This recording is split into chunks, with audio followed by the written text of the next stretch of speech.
উনি জামাতের বিরুদ্ধে সর্বোচ্চ ম্যাক্সিমাম অ্যাটাক করেছেন। ম্যাক্সিমাম অ্যাটাকের মানে শেষ মাত্রাটা কোনটা? জামাত ইসলাম নাকি কবে বলেছেন যে সংবিধান ছুঁড়ে ফেলে দেওয়ার কথা। আমি শুনি না জামাত ইসলামের কে এই কথা বলেছেন। ইভেন ওনারা মনে হয় এটা বলেও নাই। যেটা চায় এই সংবিধান আমরা চাই না, এই সংবিধান সংশোধন হোক, রিপ্লেসমেন্ট হোক, আর যেটাই হোক এটা জামাত ইসলাম চায়, আমরাও চাই, দেশের মানুষ সবাই চায়, ইভেন বিএনপির মানুষও চায়। এখন উনি বলেন যে যারা এটা ছুঁড়ে ফেলতে চায় তাদের কি মনে হয় ৭১-এর সেই হেরে যাওয়ার সেই দলিল এই কারণে ছুঁড়ে ফেলতে চান? এই যে বক্তব্যটা উনি দিয়েছেন এটা সবচেয়ে একদম এক্সট্রিম লেভেলের একটা অ্যাটাক করেছেন জামাত ইসলামকে। কিন্তু এই অ্যাটাকটা তো উনি জামাত ইসলামকে করেন নাই। আপনারা এই বক্তব্যটা সবাই শুনেছেন খালেদা জিয়ার, যে খালেদা জিয়া বলে গিয়েছিলেন যে যদি ক্ষমতায় আসেন তাহলে তিনি এই সংবিধান ছুঁড়ে ফেলবেন। এই সংবিধান হলো আওয়ামী লীগের একটি ইশতেহার। এই সংবিধানকে সেই দিন জনগণের সরকার আসবে সেই দিন এই সংবিধানকে ছুঁড়ে ফেলে দেওয়া হবে। এই সংবিধান তাইলে এখন বলেন আপনি, আন্দালিব রহমান পার্থ এটা কি খালেদা জিয়াকে বলেছেন না জামাত ইসলামকে বলেছেন? কারণ আওয়ামী লীগ মনে করে খালেদা জিয়া, জিয়াউর রহমান এরা সবাই পাকিস্তানের লোক, পাকিস্তানের এজেন্ট ছিল, রাজাকার ছিল, পাকিস্তানের হয়ে বাংলাদেশের মানুষের বিরুদ্ধে যুদ্ধ করেছে। এটা শেখ হাসিনা বহুবার বলেছে। খালেদা জিয়া হলো পেয়ারে পাকিস্তান টাকিস্তান এগুলো বলে কথা বলেছে, এটা আপনারা শুনেছেন অনেকেই। आए मेरे जान प्यारे दमान आंखों की तारा आसमान की चांद मेरे जान পাকিস্তান। এ হলো খালেদা জিয়ার কথা। বিএনপির হৃদয় তো থাকে পাকিস্তান, তাদের মনেই আছে পাকিস্তান, দিল মে হায় প্যারে পাকিস্তান। এইসব কারণেই এই যে পাকিস্তানের পন্থী এগুলো বলার কারণে কিন্তু আজকে পর্যন্ত এই মুক্তিযুদ্ধের বিষয় নিয়ে খালেদা জিয়া এবং হাসিনা এই যে জুলাইয়ের যে আন্দোলন হইল, 15 বছরের যে স্বৈরশাসন, এগুলো সব কিন্তু এই মুক্তিযুদ্ধের এগুলোকে কেন্দ্র করে।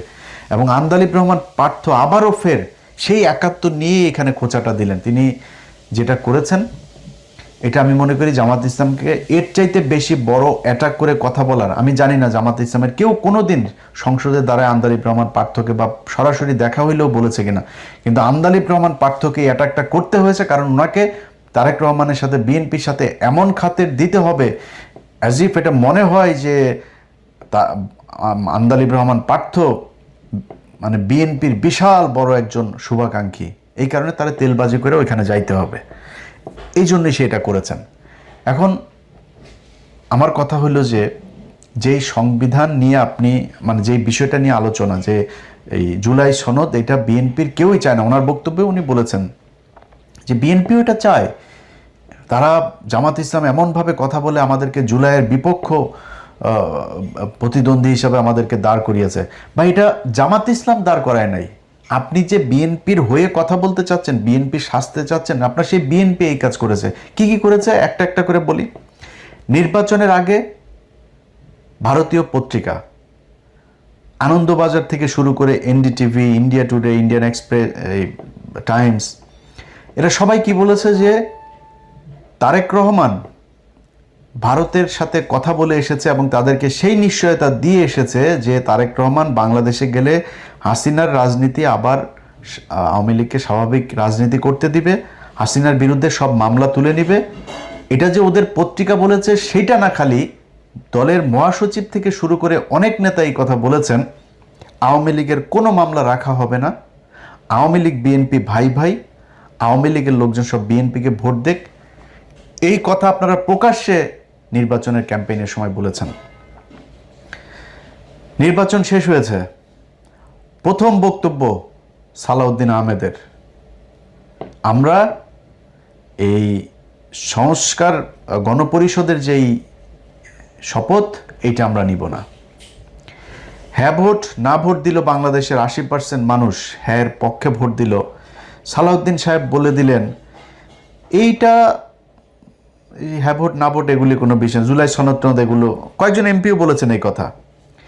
সালাউদ্দিন আহমেদ অফিসিয়ালি বক্তব্য দিলেন যদি এইটা হয় ওইটা হয়, শিলং থেকে এই মেয়ে এনে দেয়, শিলংয়ে আমার আগে যে মদ খাইতে দিত সেই ব্র্যান্ডের মদ দেওয়া হয়, তারপরে শিলংয়ে যাওয়ার আগে যে মাগি নিয়ে আমি ধরা খেয়েছিলাম সেই মাগিকে যদি আমার সাথে নিয়মিত আসতে দেওয়া হয়, এইভাবে আমাকে যদি এগুলি করতে দেয়, নানান হয় টয়ের পরে যদি হয় তাহলে হতেও পারে। সালাউদ্দিনের বক্তব্য এটা।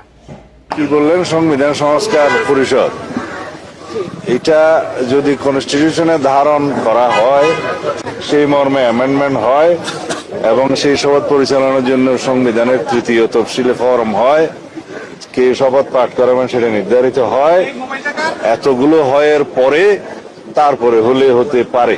আচ্ছা, এরপরে উনি বলেছেন যে কেন বিপ্লবী সরকার হইল না, সাংবিধানিক ধারাবাহিকতা কেন রক্ষা করা হইল। ভাই, এই চুপপুরে সরাইতে চেয়েছে ইউনূস, ছাত্ররা, জামাতে ইসলাম। চুপপুরে সরাইতে দেয় নাই বিএনপি। ওয়াকারকে সরাইতে চেয়েছে এই খলিল, এই ইউনূসেরা। ওয়াকারকে সরাইতে দেয় নাই বিএনপি। এটা মানে এটা তো আর আপনার ইয়ের কথা না, মানে ওনারা বলেছেন বা হওয়ার কথা না। এই কালের কণ্ঠে এক আওয়ামী দালাল আছে, হায়দার আলী।